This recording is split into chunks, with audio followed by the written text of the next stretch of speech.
AP ప్రభుత్వం మరో కీలక నిర్ణయం తీసుకుంది. కూటమి ప్రభుత్వం అధికారంలోకి వచ్చిన తర్వాత మహిళల కోసం పలు నిర్ణయాలు తీసుకుంటోంది. వరుస పథకాలు అమలు చేస్తోంది. డ్వాక్రా సంఘాలు బలోపేతం కోసం మద్దతు అందిస్తోంది. రివాల్వింగ్ ఫండ్ కేటాయింపు ద్వారా ఆర్థికంగా చేయూతనిస్తోంది. తాజాగా ప్రభుత్వం మరో నిర్ణయం తీసుకుంది. డ్వాక్రా సంఘాలకు కొత్త బాధ్యతలు అప్పగించనుంది.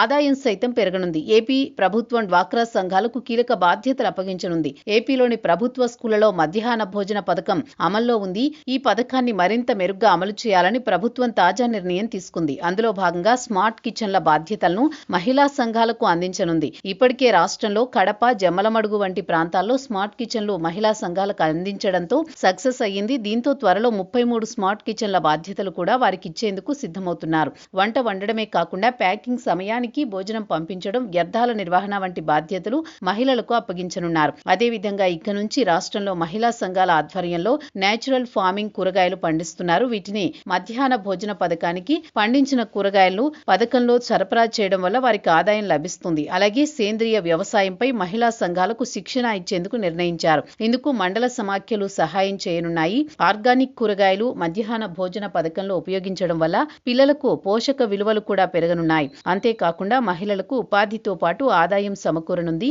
రాష్ట్ర వ్యాప్తంగా ఈ తరహాలో అమలు చేసేందుకు కసరత్తు జరుగుతోంది. డ్వాక్రా సంఘాలకు దీని ద్వారా ఉపాధితో పాటు ఆర్థికంగా ప్రయోజనం కలగనుంది.